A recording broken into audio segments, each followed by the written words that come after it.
Merci. Je suis le pasteur Lee Sujin, n'est-ce pas?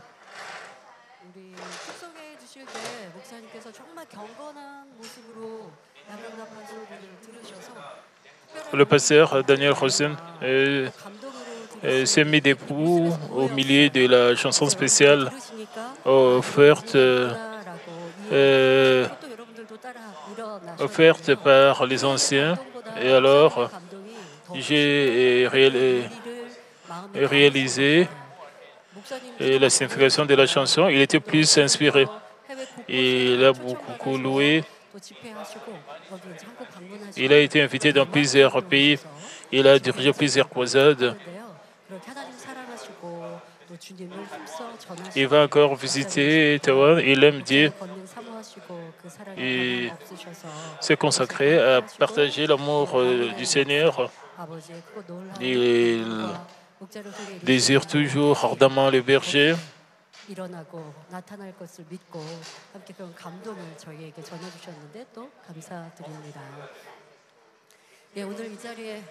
Il a aussi partagé l'inspiration qu'il a eu. Le fait que nous pouvons nous réunir ce soir ici, c'est par la grâce de Dieu. Chaque fois que nous pensons à la retraite d'été, nous étions très contents. Et comme préparé la retraite d'été, ils étaient très contents, ils ont confessé. Et confessé comme s'ils étaient au ciel.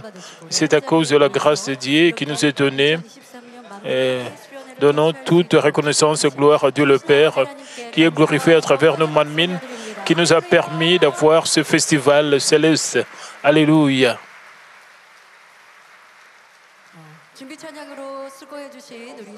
Et un autre, je remercie la diaconesse Ngonso pour le louange de préparation et aussi la chorale des anciens qui a offert cette chanson spéciale.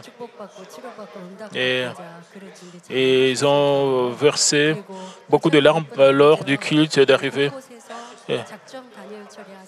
Pas seulement pendant le culte d'arrivée.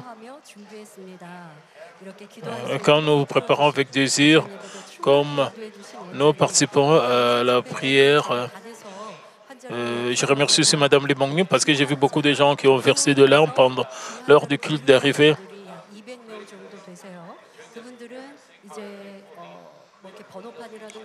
Je vais prier pour les patients qui sont gravement malades. Et je vais prier, Mme Lee aussi va prier pour eux, ceux qui ont des badges. Ils vont recevoir directement, parce que ce sont ces patients vont recevoir. Ce n'est pas tout le monde doit sortir, seulement ceux qui ont des badges. La prière à partir de ce podium est assez, mais beaucoup de gens à l'étranger, quand ils reçoivent cette prière seulement, sont guéris. Et vous devez recevoir la guérison et être guéri, et vous allez rentrer à la maison guéri. Et Mme Le Bongnin va poser sa main.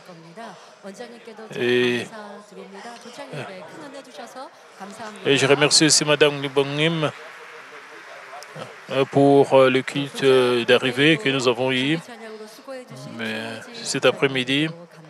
Et je remercie aussi Eugène Che qui a dirigé, le diacre chrétien qui a dirigé le louange pendant le culte d'arrivée. Il y a beaucoup de gens qui ont participé pour la réussite de cet événement. Ils ont eu aussi les ouvriers de l'Église pour la retraite des sessions. Je remercie aussi tous les ouvriers de l'Église qui ont fait des préparations physiques, les volontaires, le staff de GCN. Et je remercie tous ceux qui ont participé. Et je remercie aussi Oak Valley, le staff de Oak Valley Resort. Quand vous êtes dans vos chambres,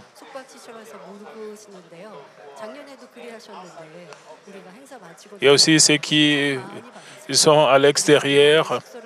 de ces resorts, nous avons reçu beaucoup de félicitations parce que nous avons bien utilisé leurs chambres et nous avons, quand nous avons quitté, les chambres étaient aussi très propres.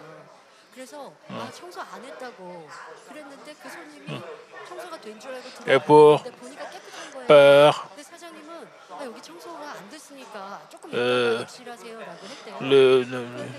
le chambre utilisé par nos membres, et quand les nouveaux clients sont venus, ont trouvé les chambres très propres et pensaient que la chambre était déjà nettoyée parce que la chambre était très propre, bien rangée, parce que nous avons bien nettoyé et rangé nos chambres quand nous avons quitté l'année passée.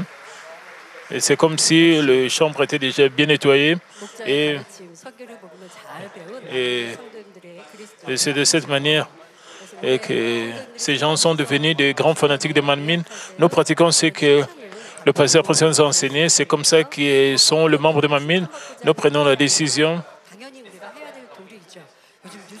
Et nous ne faisons pas cela pour recevoir des félicitations, non. Mais nous avons seulement de bonnes manières, la manière du Seigneur. Et nous écoutons des histoires, des nouvelles où les gens laissent leur chambre très sale. Nous sommes très différents. C'est de cette manière que nous dégageons l'arôme de Christ. Nous devons bien pratiquer ce que nous avons appris. Et je remercie le personnel de Oak Valley pour leur hospitalité et tous ceux qui sont impliqués et pour la lumière, le son, tous les staffs qui viennent de l'extérieur et que vous puissiez déborder de joie et de bénédiction et de réponses quand vous restez dans vos chambres. Vous avez vu des frères et sœurs que vous avez vus il y a longtemps. Vous êtes très content de les rencontrer, n'est-ce pas? J'espère que vous allez partager beaucoup l'amour du Seigneur. Vous allez partager vos témoignages. Et vous savez, j'espère que Dieu le Père sera très content de nos conversations que nous avons dans nos chambres et va vous donner des bénédictions.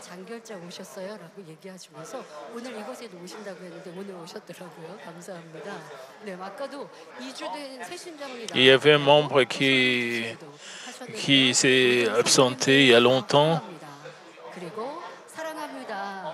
Je vous souhaite tous la bienvenue. Vous me manquez beaucoup. Je vous aime tous. J'espère que vous allez déborder de bénédictions, de joie, de réponses. Quand je dis je vous aime, j'ai aussi de larmes aux yeux, je dois me contrôler. Et notre premier c'est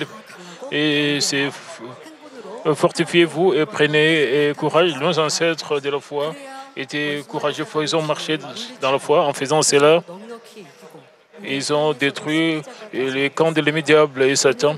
Ils étaient capables et ils sont devenus victorieux. Nous parlons au sujet des choses que nous devons faire pour devenir forts et courageux. Nous avons aussi les membres qui sont venus de l'étranger. Nous avons nos invités. Nous vous souhaitons la bienvenue, tous ceux qui sont venus en dehors de la Corée. Nous vous souhaitons la bienvenue. Merci. Vous êtes venus ici avec un cœur ardent, avec désir. Et vous avez consacré votre temps, votre argent. Et leurs visages sont remplis de sourires. Et nous devons prendre d'eux. Et ils sont aussi passionnés. Et le dernier jour de la prière de Daniel avec V, ils étaient invités au sous-sol et ils ont prié avec ferveur. Même les petits-enfants avaient bien prié. Madame Lee Bong-nim était très contente et les a félicités. Et il y a des gens qui nous suivent même dans d'autres pays, sur GCN et sur YouTube. Il y avait Il y a beaucoup de gens qui voulaient venir, mais n'étaient pas capables de venir ici en Corée. J'espère que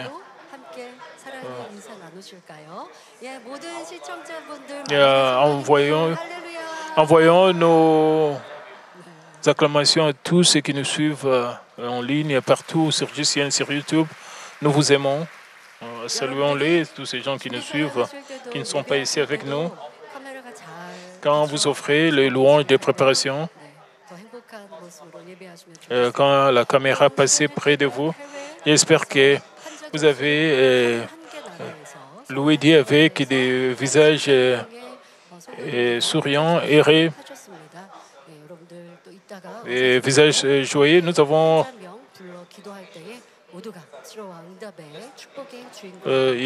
reçu des requêtes de prière venant de 34 pays. Quand je vais mentionner le nom des maladies, il y a aussi des élèves, les étudiants. L'année passée, ils étaient au fond et j'ai demandé qu'on puisse les amener près du podium. Quand je les ai salués et ils étaient très contents, remplis de l'esprit. C'est l'avenir des Manmin, ces élèves.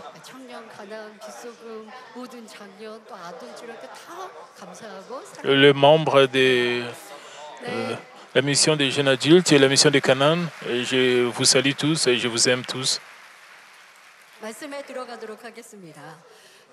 Je vais commencer le message. Dans le passage d'aujourd'hui, Dieu a promis à Josué, et Dieu a ordonné à Josué d'être fort et courageux, même si Dieu le Père a préparé des bénédictions et des réponses. L'ennemi diable et Satan interfèrent. Il y a beaucoup de persécutions venant du monde. Et quand nous faisons vraiment confiance à Dieu, nous pouvons toujours rester forts et courageux. Nous pouvons glorifier Dieu en recevant ses bénédictions, en recevant l'accomplissement de son alliance, pour que nous puissions recevoir des réponses de bénédiction. Nous devons aussi devenir forts et courageux. Nous devons aussi devenir ces enfants qui sont forts et courageux. À l'origine, lorsque Dieu a créé le premier homme Adam, il l'a créé selon son image et lui a enseigné que la vérité. Et Adam avait une sagesse et une capacité extraordinaire. Il était audacieux. Dans Genèse 1, 28, la Bible dit, Dieu le bénit, Dieu leur dit, soyez féconds, multipliez, remplissez la terre, la saisissez et dominez sur le poisson de la mer, sur les oiseaux du ciel et sur tout animal qui se met sur la terre. Et comme nous trouvons aussi dans Genèse 2, 19, l'Éternel, Dieu forma de la terre tous les animaux des champs et tous les oiseaux du ciel. Et l'homme a nommé, comme nous le trouvons, il avait aussi une sagesse extraordinaire parce qu'il a nommé tous ces animaux. Comme nous avons appris dans l'enseignement sur la Genèse, Adam est venu du jardin, il a construit des pyramides qui sont des mystères, même pour les gens de ces générations, même par la connaissance moderne. Les pyramides, ce sont des structures mystérieuses, mais à partir des enseignements, nous savons ce qui est arrivé.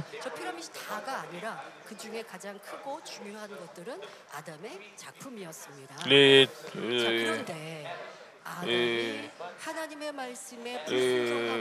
pyramides ont été l'œuvre d'Adam. Adam a désobéi à la parole de Dieu, il a perdu son pouvoir et son autorité, et il a été prêt à être chassé sur la terre.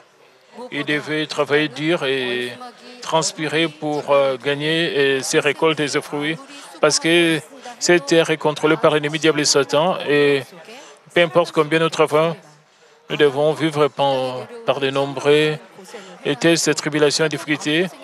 Alors, Adam devait beaucoup souffrir sur cette terre. Parce que même un des Et ce fils a commis un meurtre. Il était vraiment dans la tresse.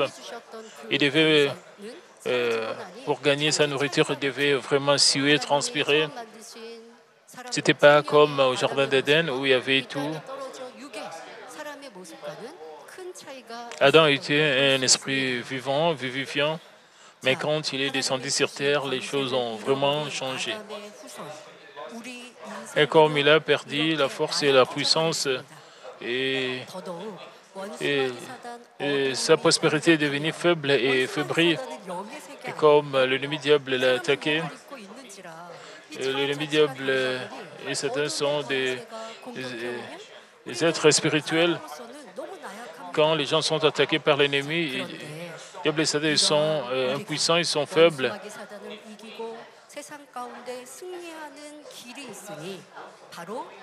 Et, un moyen pour nous de vaincre l'ennemi diable, c'est de récupérer l'image de Dieu.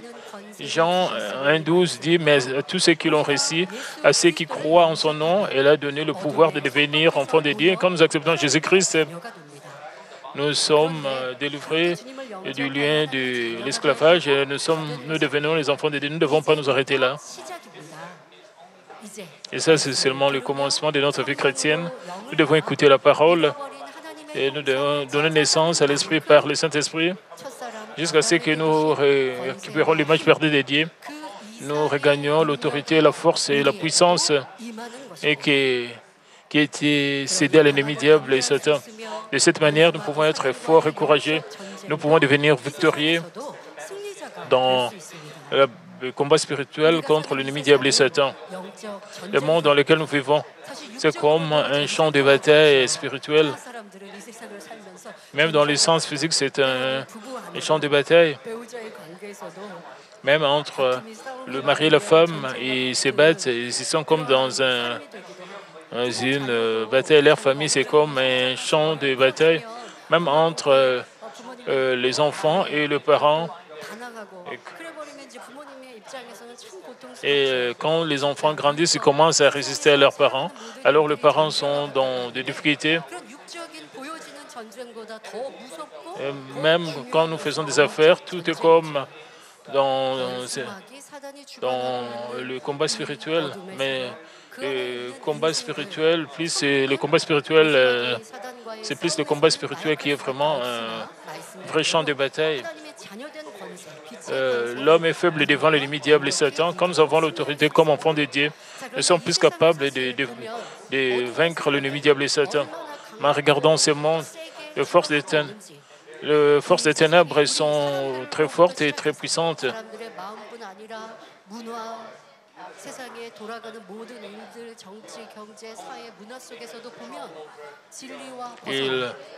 Ils espèrent contrôler la culture et les coutumes. Et les gens dans le monde ne connaissent pas dans le monde. Ils sont souillés par le péché et le mal. Mais nous, chrétiens, nous devons connaître la tendance du monde. Et la Bible prophétise même au sujet du temps de la fin. Et nous allons vers la fin. Nous avons des désastres naturels qui ont lieu.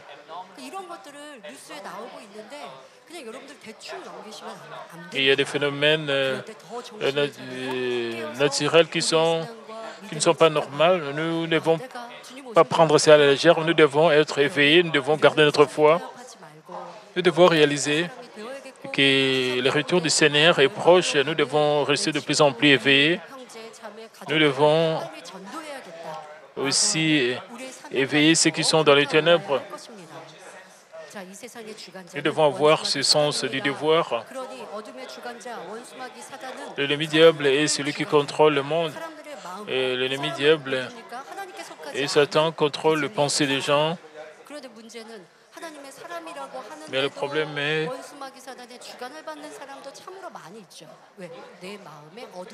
même les chrétiens, certains chrétiens sont contrôlés par l'ennemi diable et Satan. Aussi longtemps qu'ils ont les ténèbres, ils sont contrôlés par l'ennemi diable et Satan.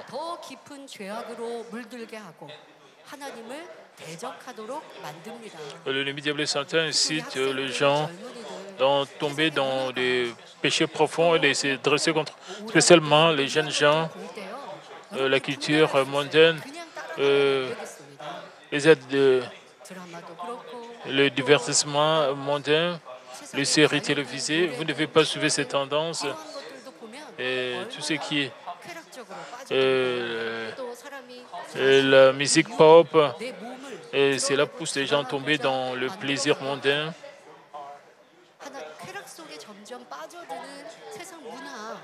Et cela pousse les gens à tomber dans les coutumes du monde, même la culture humaine. Si vous prenez cela sans discerner, même quand vous regardez, il y a des séries télévisées qui vous poussent vraiment à tomber dans le monde. Ils trompent les gens. Dans des séries, il y a des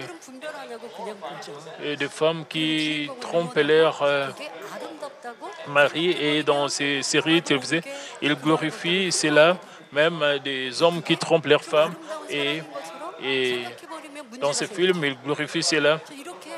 Mais ils décrivent cela comme un bel amour, c'est ça le problème. Ils sont en train de tromper. L'ennemi, diable et Satan, contrôle la culture mondaine et provoque la contre-vérité dans le cœur des gens et pousse les gens à tomber dans plus de péché et plus de mal. Et les jeunes gens sont exposés à de telles cultures.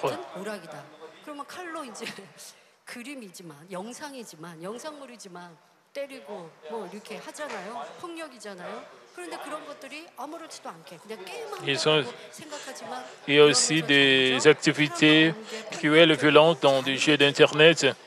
Et quand vous jouez à ces jeux, vous devenez cruel et violent. La science confirme aussi cela. Si vous êtes accro aux jeux d'Internet, même en tant qu'adulte, vous restez à la maison pendant toute la journée. Et vous êtes toujours attaché à vos parents. Même ceux qui prennent la drogue, c'est la même chose quand ils sont accros. Et les jeunes gens, quand ils sont exposés à de tels jeux violents, les jeunes Internet, ils deviennent violents. Ils maudissent même leurs parents. Ils attaquent même leurs parents. Et certains même tuent leurs parents. Et ils disent que la réalité, c'était comme un jeu.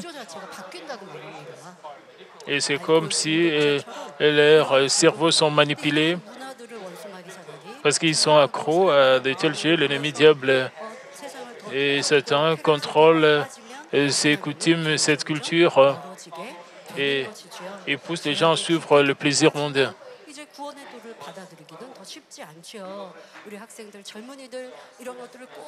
Les étudiants et les jeunes gens, vous devez savoir que vous devez bien discerner toutes ces choses. Avec le passage du temps, le monde devient de plus en plus mauvais. Tout le monde va être d'accord avec ceci. Le péché, le mal deviennent endémiques.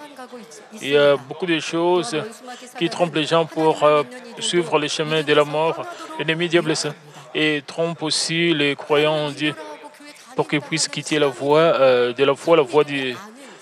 Il trompe même les chrétiens. Les chrétiens qui n'ont pas la vraie foi. Jésus avait déjà prophétisé à ce sujet. Dans Luc 16, 8, Jésus a dit, « Quand le Fils de l'homme viendra, trouvera-t-il la foi sur la terre ?» Comme Jésus l'a dit, c'est très difficile de trouver la foi.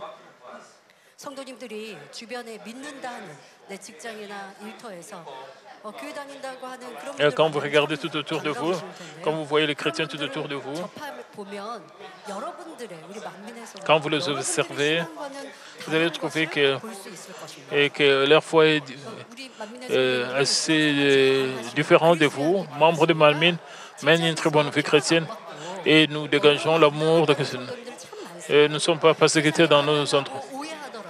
Et nous ne sommes pas persécutés. Il y a beaucoup de gens qui ne sont pas persécutés dans le lieu de travail, bien que le monde nous critique et nous persécute. Puisque vous répondez l'arôme de Christ dans votre lieu de travail, vous n'êtes pas persécutés. Certaines personnes viennent, un des membres de l'Église a dit Il a rencontré chrétiens, membres de notre Église, et il lui a demandé, est-ce que tu crois au miracle de la Bible? Est-ce que vous croyez que les enfants d'Israël ont fait le tour de la ville de Jéricho 13 fois et après cela, le mur se sont écroulés? Il a dit oui, nous croyons. Et c'est pas juste, c'est pas un mythe. Nous savons que ces chrétiens qui fréquentent notre église ont douté. Ils ont dit, je ne peux pas croire cela, honnêtement, que le mur de Jéricho se sont effondrés. Et il y a beaucoup de tels chrétiens qui croient que toutes ces choses mentionnées dans la Bible sont des mythes. Il y a aussi des interprétations et il y a des gens qui considèrent les histoires de la Bible comme des mythes. Et ils considèrent cela comme d'exagération de certains phénomènes naturels. Disons que Jésus a marché sur les eaux et ils ont dit que Jésus a marché seulement sur le bord de la mer. Et ces interprétations font que les gens puissent perdre la foi. Et il y a beaucoup de chrétiens de tel genre. Quand vous voyez de tels gens, nous nous réunissons pendant la prière de Daniel. Pour le membre de Mamie, vous devez prier. 그렇지 않고 그냥 동료들끼리 모이는 그런 것들은 당연히 우리 성도님들은 술을 안 드시니까 또 빠지지만 이렇게 빠지니까 어딜 그렇게 바쁘게 가냐고. 집에 가는 것도 아니고 왜냐하면 퇴근했을 때 보면 이제 예쁘게 집에 가면 그냥 가실 텐데 퇴근할 때도 예쁘게 단정하게 거울 한번 더 보고 그리고 퇴근하니까 Avant de venir après les dons, vous êtes parés, même vos collègues vous ont demandé pourquoi vous êtes préparés, vous dites que je vais aller prier à l'église et ils sont surpris. D'autres chrétiens ne font pas cela, ils vont seulement prier. Et le dimanche, ils vont prier seulement le dimanche. Quand ils vont à l'église, c'est ce qu'ils font. Mais ils se demandent pourquoi vous devez prier chaque jour. Et cela signifie que notre foi est bonne, notre foi est forte. Même quand ces chrétiens ne prient pas, ils disent qu'ils sont chrétiens. Il y a beaucoup de chrétiens tout autour de nous.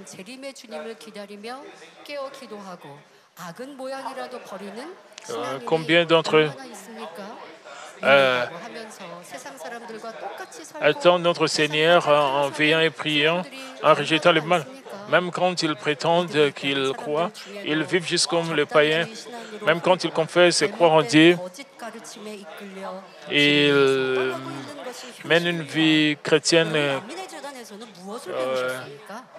compromettante et ils sont trompés par des faux enseignements. Même si le monde nous déteste, le monde nous juge, pourquoi vous êtes ici? Ce que nous avons appris ici, c'est la parole de Dieu. Nous ne pensons pas, nous ne faisons pas du pasteur principal Dieu. Le pasteur principal est juste serviteur de Dieu. La puissance qu'il a vient de Dieu. Et il nous montre que c'est la puissance de Dieu. Et c'est pour ça que nous l'aimons.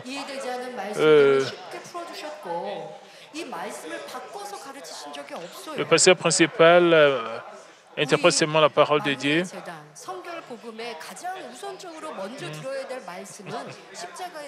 Dans cette église, Mamie, ce que nous devons faire, c'est le message de la croix. Le message de la croix parle au sujet de Dieu le Créateur, de Jésus-Christ, notre seul Sauveur. Le monde nous comprend parce que nous avons le message de vérité. Nous sommes ici. Nous prions Dieu le Père. On ne nous enseigne pas d'une mauvaise manière. On nous a appris de rejeter le mal, de circoncire, d'accomplir la sanctuaire, de demeurer dans la lumière, puisque Dieu est lumière.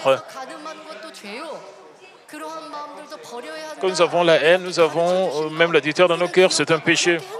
Nous avons été enseignés de cette manière et nous nous souvenons de cela. Et nous nous efforçons de rejeter toutes ces choses. Beaucoup d'églises aujourd'hui, ils pointent du doigt difficilement le péché. J'ai aussi dirigé des séminaires de pasteurs. Et quand j'ai dirigé des séminaires de pasteurs, j'ai parlé au sujet du point fondamentaux de l'évangile. Et certains pasteurs m'ont posé la question, quand vous pointez du doigt le péché, vos membres de l'Église n'équipent pas. Et j'ai dit non, nos membres sont contents, ils essaient d'échanger. Mais d'autres pasteurs ont dit, quand tu pointes du doigt le péché, ils sont dans la détresse parce qu'ils peuvent perdre leurs membres. Le pasteur confesse, il parle seulement de l'éthique du monde. Et ces pasteurs se sont répandus en écoutant mon message. Nous avons rencontré beaucoup de tels pasteurs. Mais l'évangile de la sanctification, avec l'évangile, nos péchés sont toujours pointés du doigt. Le mal en nous est pointé du doigt. Nous parlons toujours de péché du mal. Et on nous demande de ne pas nous allier d'amitié avec le monde. Même les membres de l'école de dimanche réalisent un tel fait. Ils ont un éveil et ils sont joyeux parce que nous avons de tels enseignements. Même quand le monde nous juge et nous comprend très mal, nous ne devons pas trébucher, nous ne devons pas tergiverser. Nous ne devons pas suivre les commentaires des gens du monde.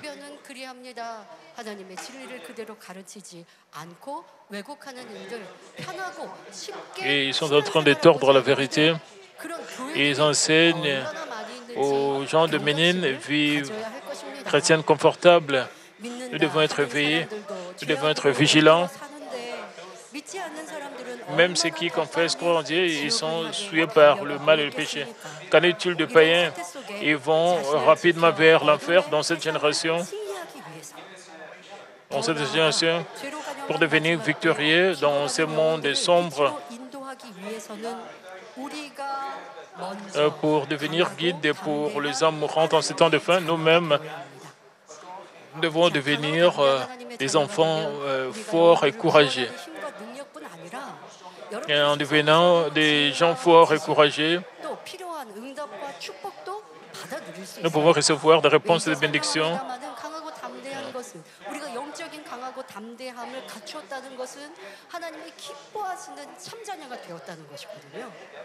Et cela signifie que nous sommes devenus ces vrais enfants et qui plaisent à Dieu parce que Dieu est l'origine de la sagesse. Tout ce que nous allons lui demander, nous allons recevoir cela et nous serons reconnus aussi dans le monde. Certaines personnes disent, certains membres de l'Église disent,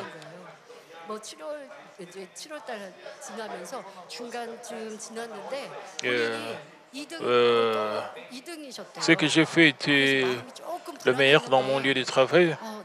Mon travail a été retenu comme meilleur dans mon lieu de travail. Certains de nos membres ont confessé de la sorte.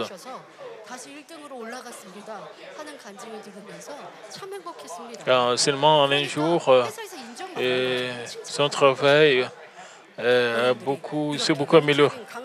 Et quand j'ai écouté de tels témoignages, j'étais très contente. Ils ont été reconnus dans leur lieu de travail. Nous devons devenir de tels enfants forts et courageux. Même dans le monde, nous allons devenir la tête. Nous serons plus reconnus que les autres. Pour devenir de tels enfants forts et courageux, nous devons prendre toutes les armes de Dieu.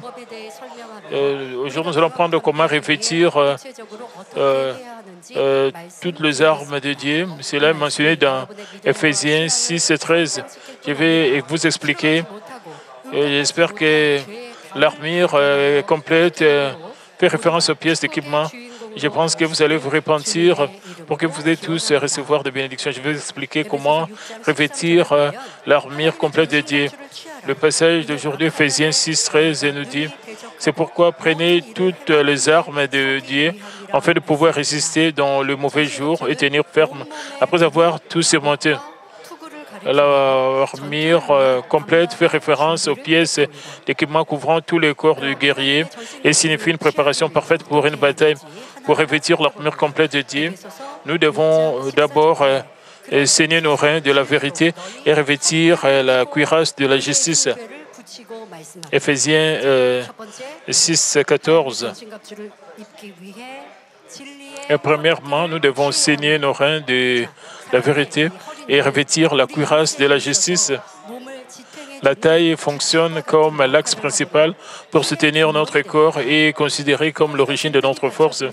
Lorsque notre taille est forte, nous pouvons exercer une grande puissance sans nous pencher ni à droite ni à gauche. L'importance de la taille devient de plus en plus évidente quand nous devenons de plus en plus âgés, quand nous ne pouvons pas marcher proprement. C'est-à-dire, nous avons un problème avec notre taille, avec notre dos. Et de plus, si vous attachez une ceinture autour de votre taille, vous ressentez une sensation de stabilité dans vos mouvements et dans l'exercice de votre force, puisque la ceinture vous soutient fortement.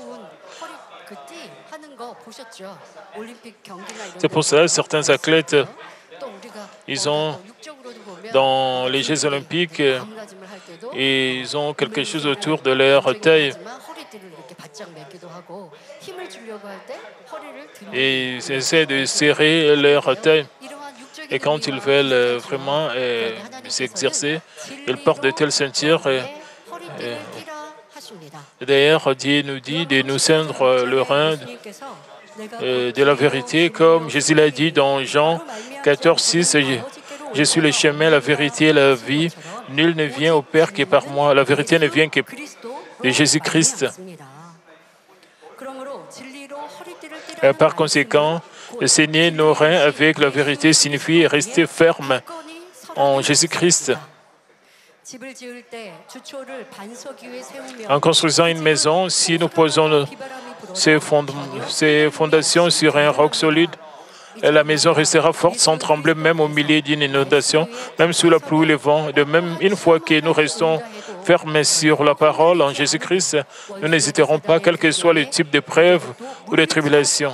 Nous pouvons également chasser le plan de l'ennemi diable et Satan et devenir victorieux, puisque la parole de Dieu a toutes les réponses. Alors que nous restons fermes sur la parole, examinons toutes choses à la lumière de la parole, nous ne trébucherons pas. Et nous n'allons pas vraiment hésiter. Est-ce que vous tenez ferme dans la vérité comme cela? Alors, vous ne serez pas, vous n'allez pas même quand quelqu'un fait des commérages contre vous, vous n'allez pas devenir indécis, vous n'allez pas hésiter. Est-ce que vous tenez ferme? Vous n'allez pas trébucher à cause de cela? Il y a des gens qui sont rapides à trébucher, à être influencés, aller à gauche, à droite. Si vous êtes comme si vous devez repentir, c'est seulement alors que vous allez recevoir des réponses et vous aurez une vie stable. Et cependant, en période de preuve, de nombreux chrétiens n'essaient pas de trouver une solution dans la vérité, mais finissent par porter un jugement basé sur les paroles des gens et leurs propres pensées charnelles. Tour à tour, ils trébuchent et vacillent. Ils sont rapidement vaincus par les attaques de l'ennemi diable. Notre Seigneur a porté la croix après 2000 ans.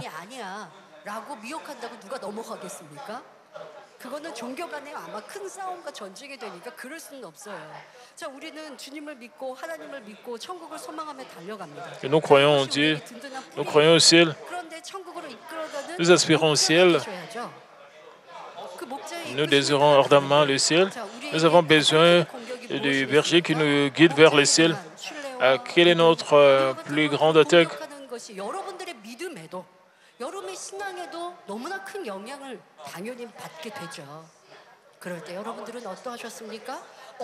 Quand notre confiance au berger est attaquée, vous êtes très affecté. Où est-ce que vous trouvez le Où est-ce que vous trouvez le Nous devons trouver la réponse dans la Bible, la parole de Dieu. La puissance appartient à Dieu. C'est ce qui est déclaré dans la Bible.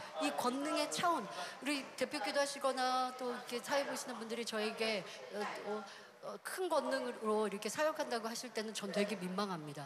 목자의 크고 놀라운 권능, 이루신 권능에 비해 작아서 더 큰 권능의 역사들을 이루고자 comparé à la puissance des bergers, 더 많이 기도해 주시기를 ma puissance n'est pas assez. 계속해서 Et je vous demande aussi de prier pour moi. 이루어야겠죠. Je dois manifester une puissance encore plus étonnante. La puissance des bergers était incomparable. Il a été avec nous, avec cette puissance, à travers ces prières pour vous recevoir des réponses. Nous devons écouter la parole de Dieu, nous devons discerner les choses selon la parole de Dieu, pas par la parole des gens. Vous ne devez pas trébucher, vaciller, vous ne devez pas perdre la plénitude du Saint-Esprit.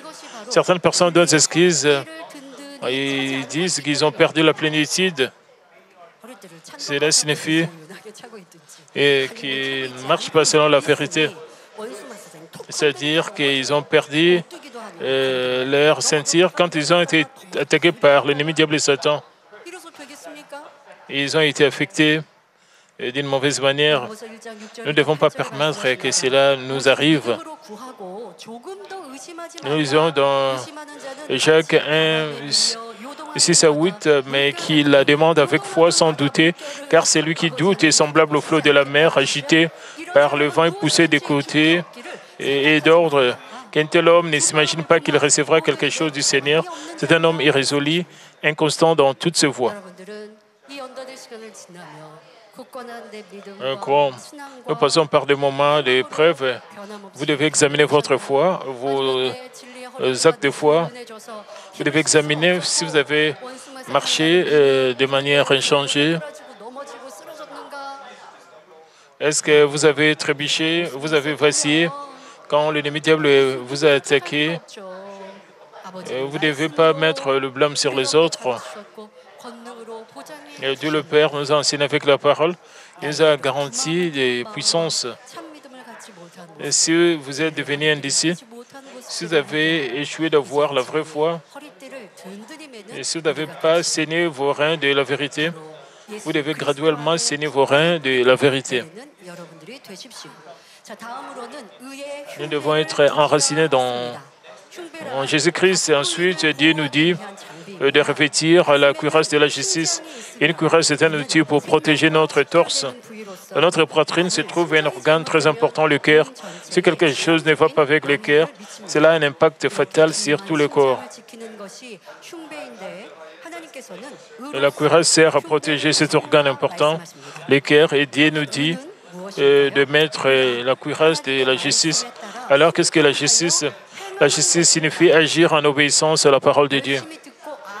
Et juste comme la foi sont les œuvres mortes, sans la justice qui agit selon la parole et obéir à la parole, vous ne pouvez ni vous protéger de l'ennemi diable, ni chasser les ténèbres. Ainsi, vous ne pouvez pas résoudre vos problèmes. Par conséquent, revêtir la cuirasse de la justice, c'est accomplir la justice dans votre cœur en obéissant selon la parole de Dieu et en montrant des actes.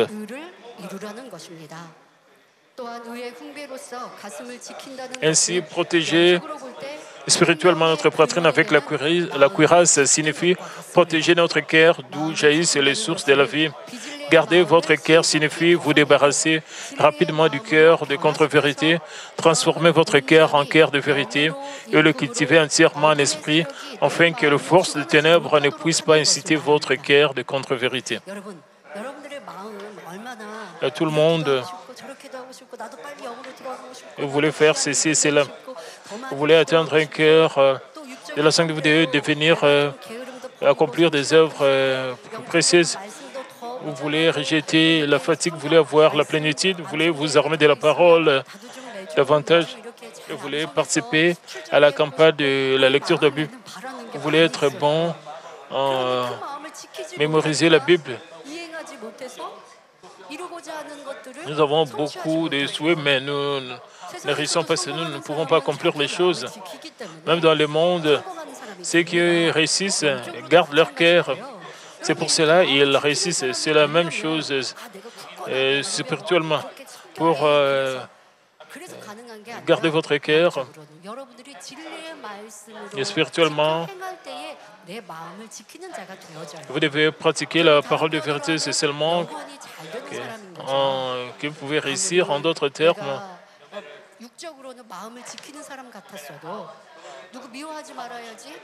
peu importe combien vous essayez de protéger votre cœur, de garder votre cœur, et parfois, vous ne pouvez même pas contrôler votre colère, votre tempérament.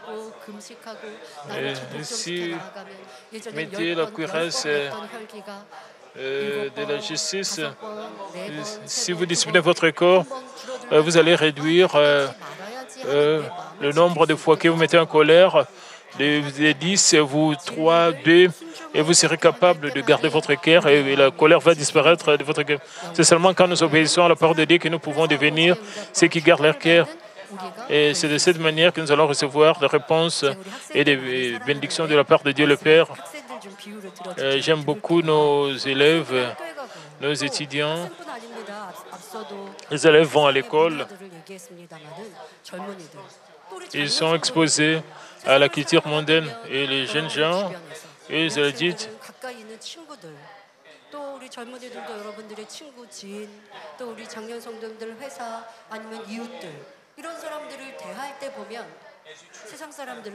comme nous devons aussi traiter avec les gens du monde. Il y a des gens qui se vendent des choses mondaines et des gens qui se vendent parce qu'ils sont allés en vacances quelque part. Et les jeunes gens ont des réseaux sociaux.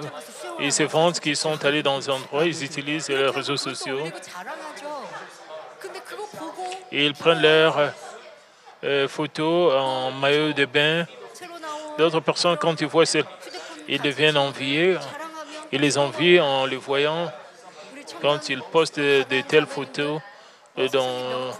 D'autres montrent leur nouveau téléphone portable. D'autres se vantent de leur sac de luxe et les gens deviennent envieux parce que vous avez l'amour pour le monde, vous les enviez. Mais si vous n'avez pas l'amour du monde, même quand vous voyez ces sacs de luxe, combien, même s'ils sont trop chers, ce n'est pas un problème pour vous si vous n'avez pas l'amour du monde. Vous allez peut-être vous sentir inconfortable.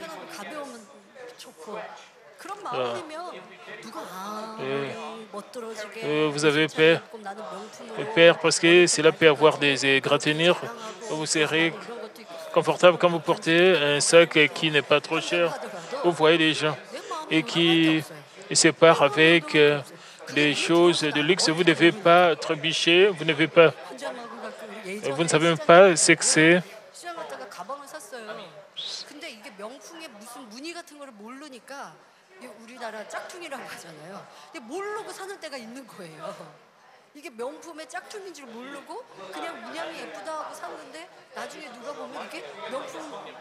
Et j'avais l'habitude d'aller au marché avec Madame Lee Bong-nim.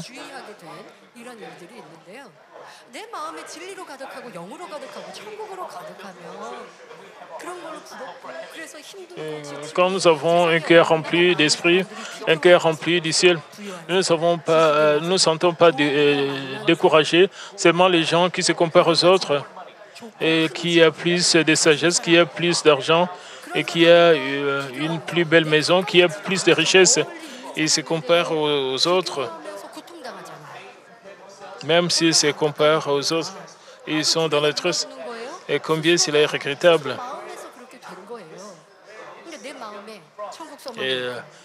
D'où viennent ces sentiments?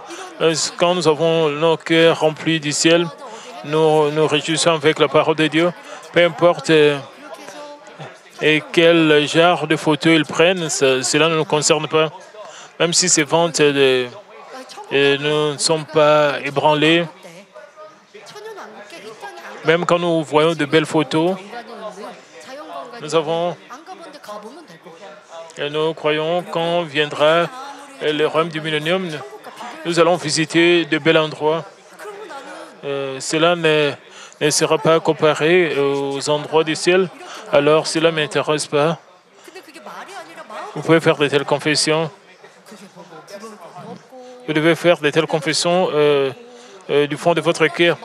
Vous n'avez pas besoin d'envier les autres. Vous n'avez pas besoin d'être dans la détresse.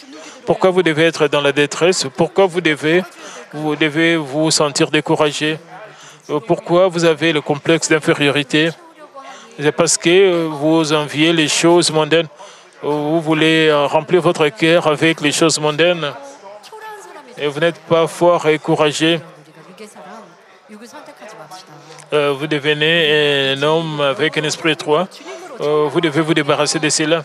Quand nous avons un cœur rempli du Saint-Esprit, le cœur rempli avec l'espoir du ciel, nous n'aurons peur de rien. Parce que nous avons le ciel dans notre cœur. Nous devenons les gens les plus errés dans le monde. Et nos membres qui sont venus de l'étranger, ils ont travaillé dur et ils essaient de devenir plus sadieux. Ils veulent être fidèles.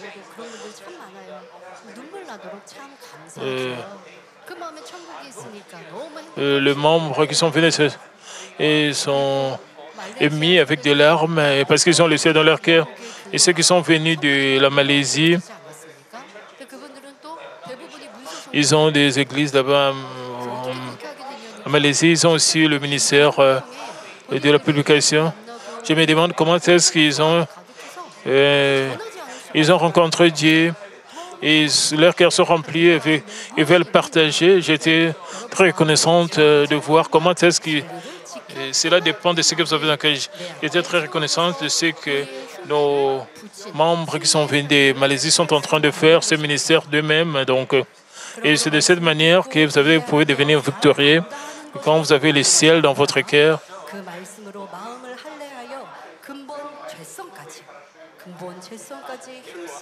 Par conséquent, je vous demande de ne pas vous contenter d'entendre et de comprendre la parole et de bien la connaître.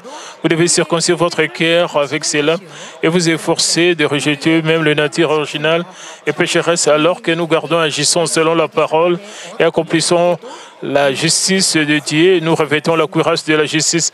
Ce faisant, nous pouvons garder notre vie et devenir des personnes vraiment justes. Ainsi, nous pouvons vaincre tous les stratagèmes de l'ennemi diable et remporter la victoire.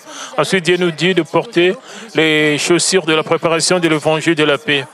Éphésiens 6, 15. Lorsque Dieu appela Moïse pour être le leader de l'Exode, lui dit « Enlève tes sandales de tes pieds ». Spirituellement, la partie la plus sale du corps humain est le corps et le cœur qui portent toutes sortes de mal, mais physiquement, la partie le plus sale et le plus malodorante sont le pied et les chaussures qui le protègent.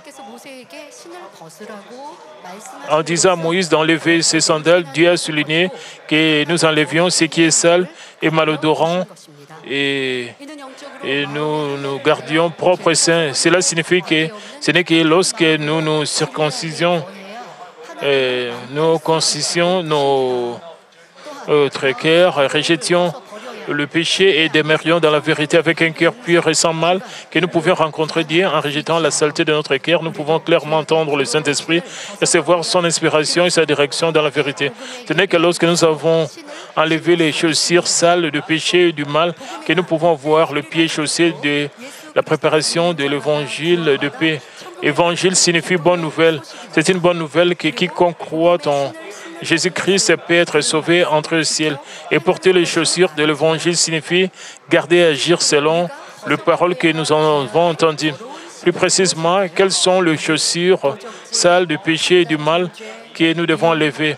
Elle se réfère à toutes les choses de contre-vérité que nous avions l'habitude de commettre avant de commettre le Seigneur, comme le vol, le jugement, la condamnation, la haine, le querelle, l'adultère, le mensonge, etc. L'irritation et toutes sortes de contre-vérités. Colossiens 3, 8 à 9 dit « Mais maintenant, renoncez à toutes ces choses, à la colère, à l'animosité, à la méchanceté, à la calomnie, aux paroles déshonnêtes qui pourraient sortir de votre bouche. Ne mentez pas les uns contre les autres, vous étant dépouillés du vieil homme et de ses œuvres. À savoir, nous devons rejeter toutes sortes de mensonges et de vieilles habitudes que nous avions l'habitude de faire dans le monde et changer notre cœur, notre esprit, nos paroles, nos actes dans la vérité, revêtant ainsi l'homme nouveau. Vous pouvez dire, parce que je mène la vie chrétienne, parce que je viens à l'église, je porte l'évangile, les chaussures de l'aventure, les chaussures de l'aventure. Même quand ils ont leurs chaussures sales, et ils pensent qu'ils doivent d'abord enlever les chaussures sales et porter les chaussures de l'évangile. Ou alors vous pouvez vraiment porter les chaussures de l'évangile. Nous trouvons aussi dans Colossiens 3:10, ayant revêtu l'homme nouveau qui se renouvelle dans la connaissance selon l'image de celui qui l'a créé. Alors que nous nous débarrassons du vieil homme et de ses pratiques et que nous revêtons l'homme nouveau, même notre connaissance que nous avons apprise dans le monde est considérée comme juste sera transformée en connaissance de la vérité. La raison en est que la plupart des connaissances que nous avons apprises dans le monde ne sont pas en accord avec la connaissance de Dieu.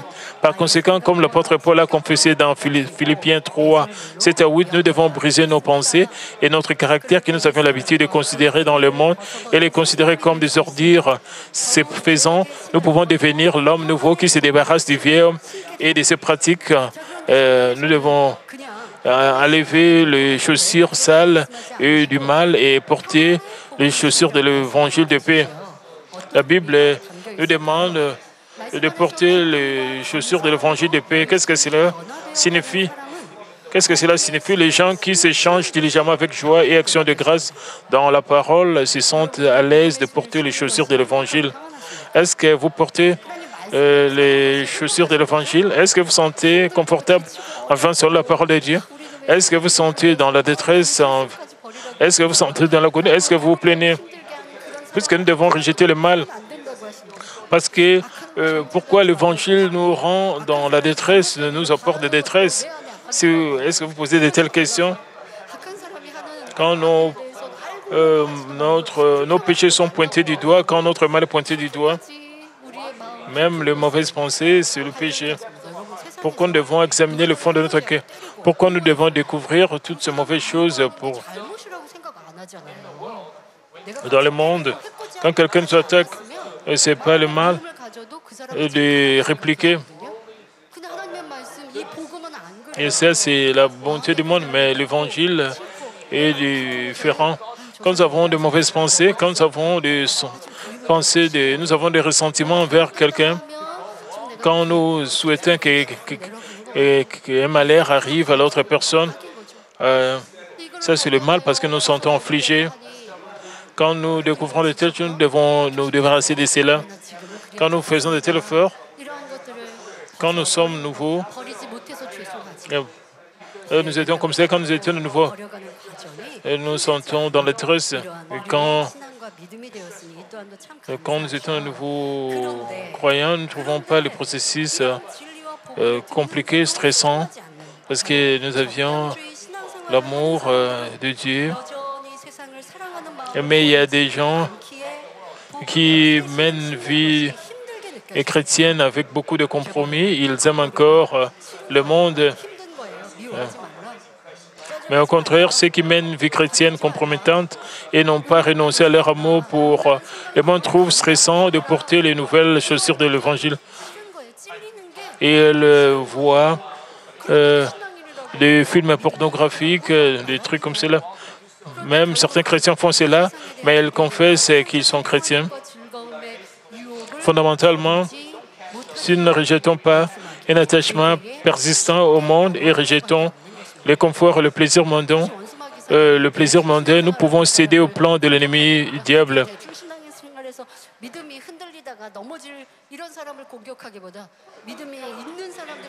L'ennemi diable recherche les gens qui ont la foi. Ils veulent que ces gens puissent entrer en enfer. Beaucoup de chrétiens en ces temps de la fin mènent une vie chrétienne compromettante. Ils trouvent leurs chaussures lourdes et trouve les chaussures de l'évangile. Ainsi, nous devons nous assurer de porter les chaussures de l'évangile de la paix lors de notre voyage vers le ciel. Cet évangile de la paix est accessible à tous. Une fois que nous portons ces chaussures de l'évangile, nous obtenons la vraie paix du Seigneur. Par conséquent, nous ne devons pas seulement porter ces chaussures de l'évangile de la paix, mais le partager avec de nombreuses âmes dans le monde afin qu'elles puissent également se joindre à nous pour le porter. Ephésiens 6, 16 dit: prenez par-dessus tout cela le bouclier de la foi avec lequel vous pourrez éteindre tout le trait enflammé du malin.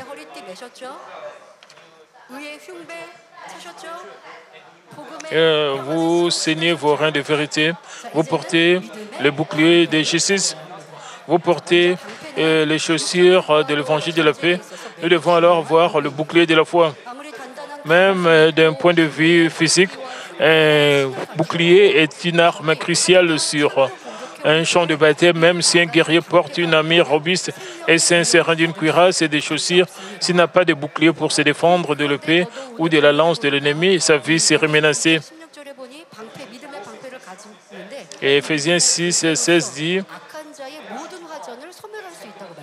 prenez par-dessus tout cela le bouclier de la foi. Ici, une flèche enflammée fait référence à une flèche qui a du feu à son extrémité. Une fois qu'une flèche enflammée touche ton corps, et il peut subir de graves dommages, même s'il est armé d'une armure. Même avec un bouclier, il peut se protéger même d'une flèche enflammée. C'est la même chose spirituellement. Nous devons prendre le bouclier spirituel pour nous protéger des attaques ardentes de l'ennemi diable et Satan. Et la foi et la foi et le bouclier, ce qui indique que la foi est cruciale. Quand nous pensons à la foi, nous pensons seulement au fait de recevoir des réponses et des guérisons. Nous défendons de l'ennemi diable par notre foi. Seulement par la foi que nous pouvons être sauvés, nous pouvons plaire Dieu par la foi et recevoir le désir de foi. La raison est que c'est par la foi que nous pouvons être sauvés, créer quelque chose à partir de rien. Et nous pouvons plaire à Dieu par la foi, recevoir le désir de notre cœur et lui rendre gloire. Le prophète Élie a confronté 850 prophètes d'idole avec un grand bouclier de foi. Et le prophète Élie a confronté 850 prophètes de Baal et d'Astarté avec un grand bouclier de foi. Il les a vaincus avec une grande foi. Et Daniel et ses trois amis ont triomphé parce qu'ils ont gardé leur foi jusqu'au bout, malgré une menace pour leur vie.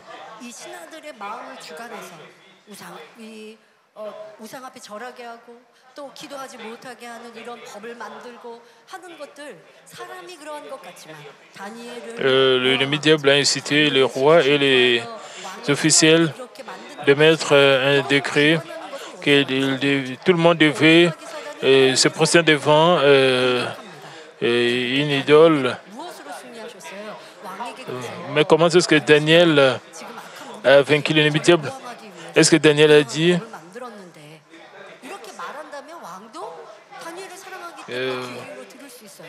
Majesté, ils ont émis ces lois pour m'attaquer. Il n'a pas utilisé la méthode humaine. Il a seulement utilisé le bouclier de la foi pour se défendre. Il a continué à prier Dieu de manière habituelle, en montrant une telle foi.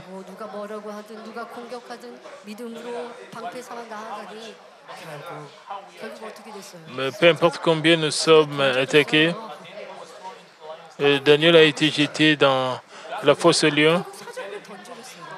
Dieu pouvait éviter cela, mais il a été finalement jeté dans la fosse aux lions. Comment est-ce que cela s'est terminé? Les lions n'ont rien fait et leur gueule était fermée. Daniel était et même les trois amis de Daniel, ils ont sorti de la fournaise ardente sans problème. De telles choses arrivent quand le pasteur principal va pour des croisades d'outre-mer. vous regardez à gauche, vous voyez des images du pasteur principal où le pasteur principal a tenu des grandes croisades. Et chaque fois que nous avons de telles croisades, l'ennemi diable a intervenu. On a même changé de loi. En Inde, on a changé la loi pour interférer. Et ils ont même interdit la conversion des religions. Si vous convertissez en devenant chrétien, vous serez arrêté. Et quand nous avons eu pour avoir les séminaires, les pasteurs, on nous a interdit de tenir notre croisade. C'est l'ennemi diable qui a incité, l'ennemi diable a incité les gens à nous empêcher. Nous devons comprendre ça. Chaque fois que le pasteur principal, il y avait toujours l'ennemi diable, parce que la gloire de Dieu est révélée. L'ennemi diable n'aime pas cela. C'est pour cela qu'il y a eu beaucoup d'obstacles, beaucoup de combats. Et pour que notre croisade, mais Dieu le Père a toujours agi en notre faveur. Même le portail du stadium au Pakistan a été fermé, mais par la puissance de Dieu, le portail a été ouvert. Même quand il y a eu la loi, en Inde, beaucoup de gens se sont convertis malgré la loi pour intimider les gens de ne pas croire au Seigneur. Nous devons appliquer aussi cette méthode dans nos combats de chaque jour. Quand quelqu'un vous critique ou disent de mauvaises choses contre vous, vous devez comprendre la providence de Dieu. Si vous vous sentez dans l'agonie à cause de cela ou dans l'atroce, cela signifie que votre cœur est petit, vous êtes d'un esprit étroit. Si vous êtes victorieux, Dieu le Père va vous répondre. Vous devez comprendre tous ces combats spirituels. Comme nous pouvons le voir, nos pères de la foi ont gardé leur vraie foi immuable alors qu'ils étaient dans une situation comme ils étaient sur le point de tomber d'une falaise. Dans notre vie, nous pouvons tracer une ligne. Si j'ai fait ceci, Dieu le Père va nous fixons une limite. Non. Les pensées de Dieu sont différentes des pensées des hommes.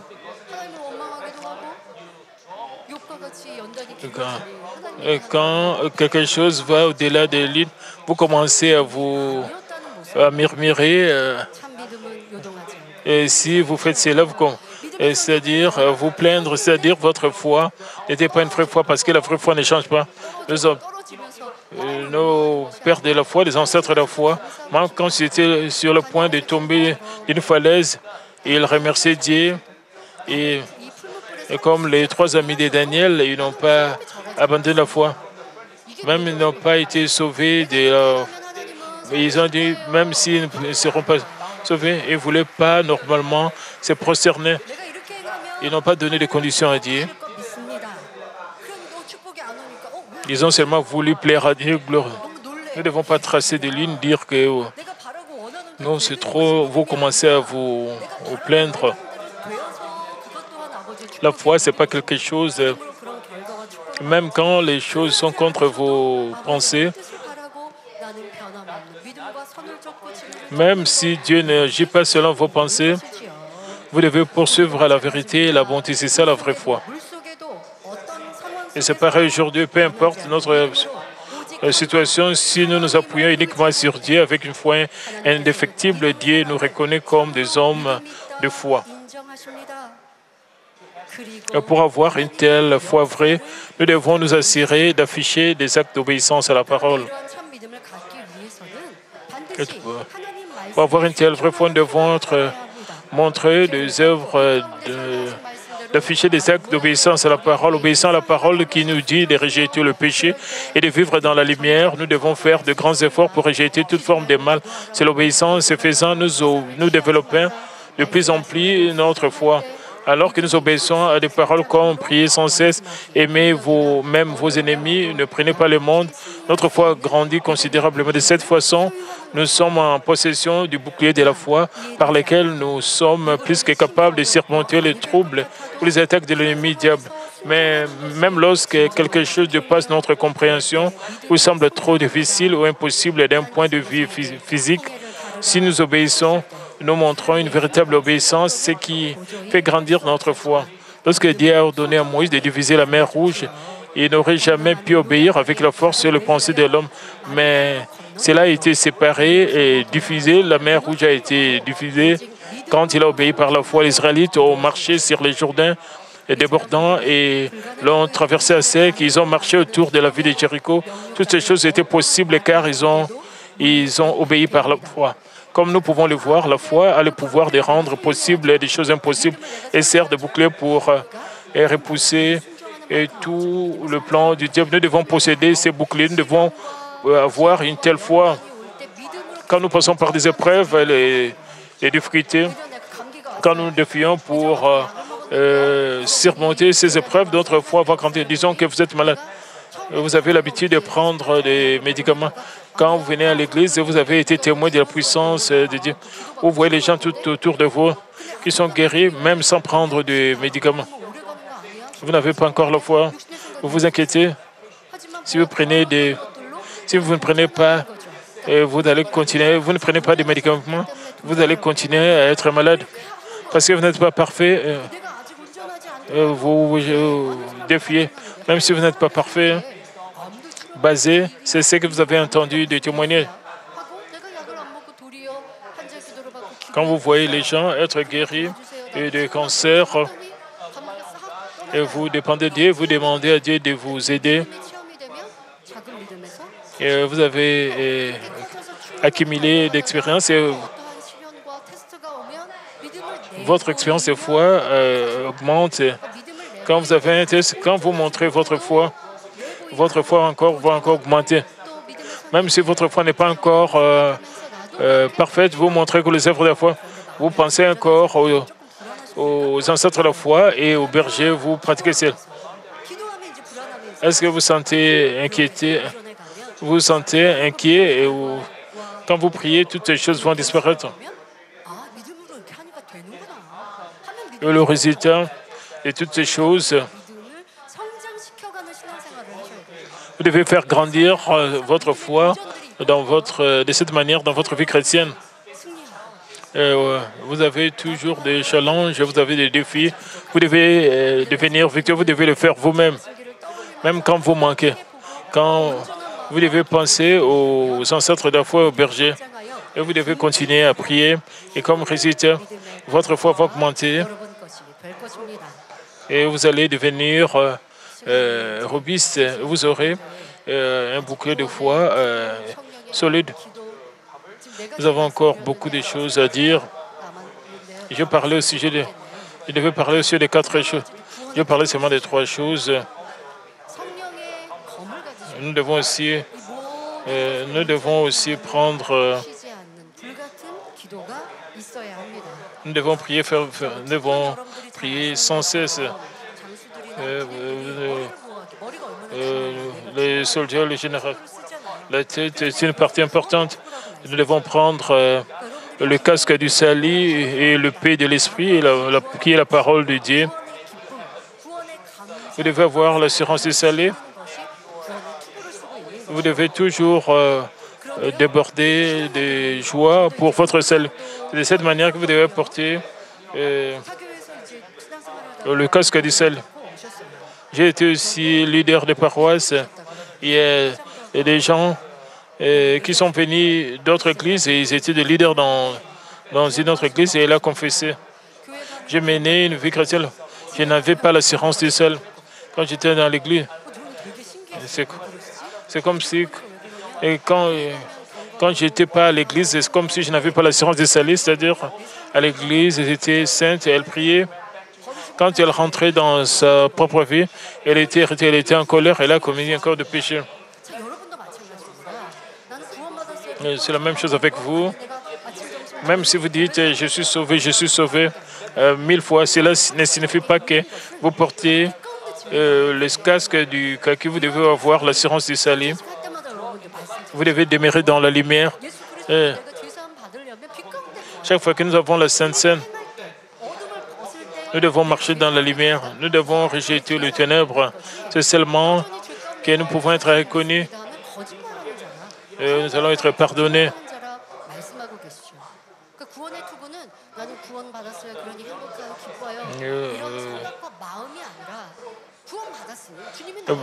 Prendre le casque du salut si vous avez une maladie. Parce que notre Seigneur, verset 60, nous devons prendre la décision de ne plus commettre le même péché. Nous devons prendre la décision de demeurer dans la lumière. C'est de cette manière que vous portez le casque du salut.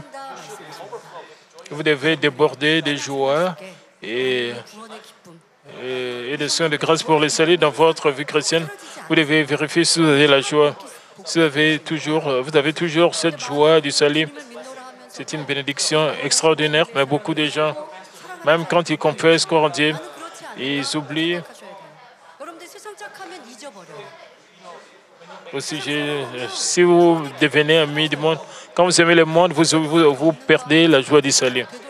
Vous devez examiner si vous avez vécu ainsi, vous devez vraiment vous examiner et vraiment vous examiner. Quand vous demeurez dans la vérité, vous débordez des joies du salut. Tout c'est par la grâce de Dieu et vous débordez d'actions d'exgrâce. C'est de cette manière que vous portez le casque du salut. En fait, nous allons parler de l'esprit, de l'épée de l'esprit.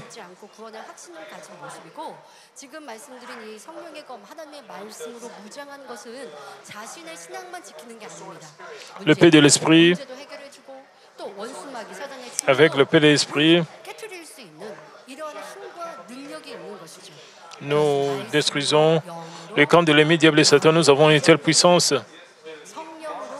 Et quand nous armons de la parole de Dieu, nous recevons l'inspiration, la plénitude du Saint-Esprit. Quand nous prodiguons de conseils aux autres, le Saint-Esprit agit, les problèmes sont, nous avons une telle puissance. Et c'est de cette manière que nous avons l'épée de l'Esprit. Et c'est d'entre vous qui sont restés ici. Vous êtes des ouvriers, vous devez devenir des guerriers spirituels. Vous devez amener ces membres qui ont quitté, ces âmes qui ont quitté l'Église, vous devez les amener, et si vous devez planter la foi en eux, vous devez faire qu'ils puissent revenir, que ces membres puissent revenir à l'Église. Vous devez vous armer de la parole de Dieu, l'épée de l'Esprit, pendant les épreuves et les tests. Et pourquoi cela arrive? Parce que la parole de Dieu, et parce que la parole de Dieu n'est pas vivante en vous, vous devez pratiquer la parole pour que la parole de Dieu soit active et puisse agir en vous. Je pense que vous allez prendre l'épée de l'esprit. Et une fois que vous avez l'esprit comme cela, partout où vous êtes, les ténèbres vont fuir, vont disparaître. Est-ce que les membres de votre famille vous persécutent? Une fois que vous avez l'épée d'esprit, Dieu le Père va pas permettre cela, va vous protéger. Vous aurez une grande lumière. Si vous avez l'épée d'esprit, j'espère que vous allez vivre ainsi. Et la dernière étape, c'est la prière. Ephésiens 6, 18 dit, faites en tout temps par l'Esprit toutes sortes de prières, de supplications, veillez à cela avec une entière préférence et priez pour tous les saints. La prière nous donne la force de prendre toute l'armure au milieu de la plénitude du Saint-Esprit. De plus, même si nous portons l'armure complète de Dieu, lorsque nous sommes spirituellement endormis, cela ne sert à rien. Ainsi, la prière sert à nous tenir toujours éveillés. Même si nous connaissons une grande partie de la parole de Dieu et croyons aux œuvres de puissance sans douter, à moins que nous ne restions éveillés dans la prière, les paroles que nous avons entendues ne peuvent être vivantes et à l'œuvre en nous. Et les œuvres que nous avons vues ne peuvent pas renforcer notre foi. Pour cette raison, il est crucial que nous crions habituellement dans la prière sans cesse. Nous devons prier sans cesse. Avant que Jésus ne porte sa croix, il aussi dit à ses disciples dans Matthieu 26, 41, veillez prier, et 1 Pierre 5, 8, Si nous tombons dans la tentation, nous ne sommes pas forts et courageux. Et si nous ne veillons pas et prier, nous serons faibles et fébriles. Nous allons tomber dans la tentation. Et 1 Pierre 5 vous dit, soyez sobres, veillez, votre adversaire, le diable, rôde comme un lion, rugissant et cherchant qui il dévorerait. Par conséquent, nous devons nous engager à prier toujours dans le Saint-Esprit et recevoir la plénitude du Saint-Esprit. Est-ce que vous avez perdu la vie de prière, la plénitude de l'Esprit? Vous savez, quand vous priez, Dieu le Père va vous fortifier. Nous devons toujours rester éveillés et prier. Et nous devons porter toute l'armure complète de Dieu. Et quand vous revêtez l'armure complète de Dieu, vous allez devenir des guerriers spirituels. Je vais conclure le message, chers frères et sœurs. Quand nous voyons ces ancêtres de la foi et qui ont surmonté les épreuves, les tests, nous les aimons beaucoup. Nous connaissons le sujet d'Abraham qui a offert son fils qu'il avait réussi à l'âge de 100 ans en holocauste. Le prophète Élie a aussi prié avec ferveur pour faire descendre la pluie. Après 3 ans et demi, il a crié qu'il allait pleuvoir et Dieu le Père, comme il a beaucoup plu, il y a eu une grande pluie, une forte pluie. Et Élie a aussi expérimenté l'espace spirituel et il a couru plus rapidement que le roi qui était sur un chariot. Combien les œuvres de Dieu sont puissantes. Ce sont des choses très étonnantes. Nous voulons aussi devenir comme eux, comme les ancêtres, comme Marie de Magdala, qui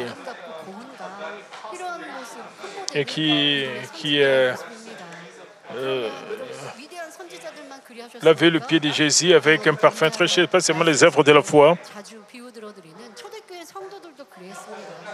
Et même les membres de l'Église primitive ont fait la même chose.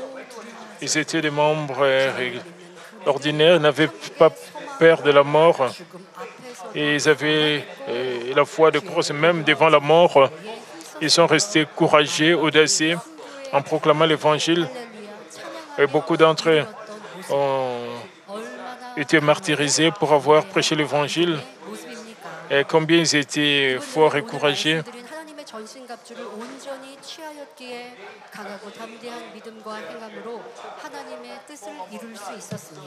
Ils ont revêtu l'armure complète de Dieu. Ils étaient capables d'accomplir la volonté de Dieu. Nous pouvons aussi le faire. Nous pouvons armer, nous pouvons porter le sein, nous pouvons porter la cuirasse de la vérité, nous pouvons porter des chaussures de l'évangile de paix, porter le bouclier de la foi et le casque du salut et le paix du Saint-Esprit. Et nous prions avec ferveur, alors le royaume de Dieu sera puissamment élargi grâce à nous.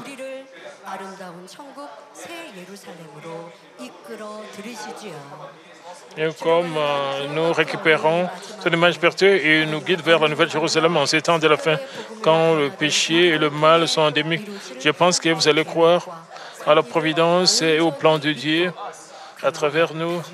Nous avons été transformés par l'évangile de la sanctification et que nous allons tous croire, faire confiance à ces plans, à la providence. Est-ce que vous serez capable de faire cela? Amen. Tout le monde peut le faire si vous croyez. Nous croyons en Dieu le Père. Dieu le Père est tout-puissant. Peu importe combien nous partageons l'évangile du Seigneur, nous a enseigné de rejeter le péché et le mal. Pourquoi les gens essaient de nous détruire? Nous ne devons pas avoir peur. Peu importe l'ennemi, diable et Satan. Nous devons rester courageux et forts. Cela ne signifie pas que nous devons aller et nous quereller avec. Nous devons rester forts et courageux. Dans le camp de l'école biblique, j'ai parlé au sujet.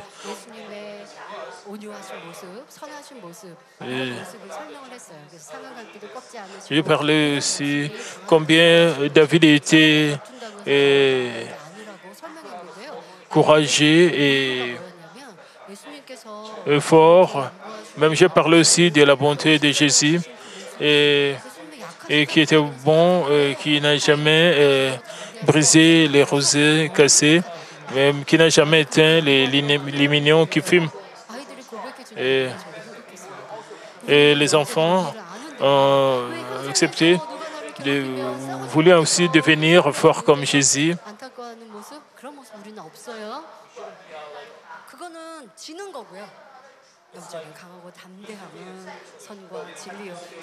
Nous devons rester forts et courageux. C'est le moment où on nous enseigne selon nous devons revêtir l'armure complète de Dieu. Vous tous, vous devez, s'il vous plaît, vous devez revêtir l'armure complète de Dieu. Et l'ennemi, diable et Satan auront peur de vous. Et Dieu le Père sera très content. Il va vous donner toutes les réponses et les bénédictions qu'il a prévues pour vous. Il va faire plus que ce que vous attendez même.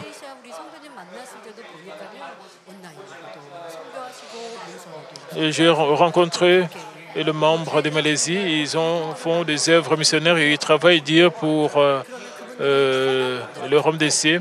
Ils rencontrent d'autres pasteurs, d'autres leaders de l'Église. Ils sont en train d'évangéliser. Et ces pasteurs confessent, nous avons besoin de cet évangile en ce moment. Nous devons savoir quel genre de foi vous avez.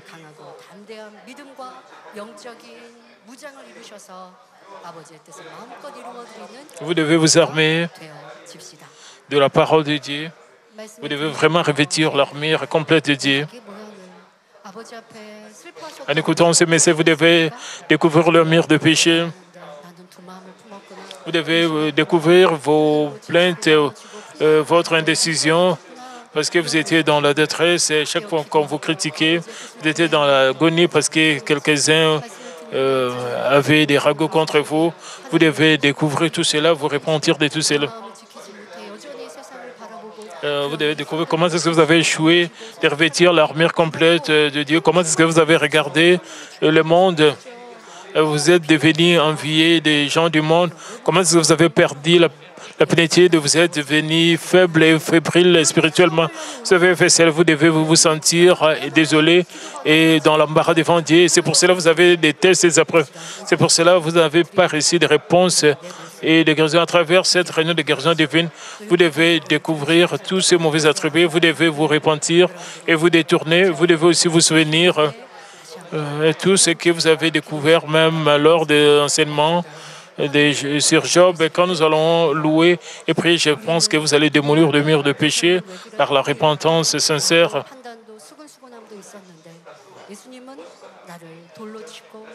Certains d'entre vous ont peut-être jugé, condamné les autres. Même quand Jésus était insulté par ces gens que Jésus aidait, Jésus ne les a pas détestés. Même quand les soldats romains l'ont fouetté, il a intercédé pour eux. Vous devez, si vous avez jugé, condamné, vous devez vous repentir.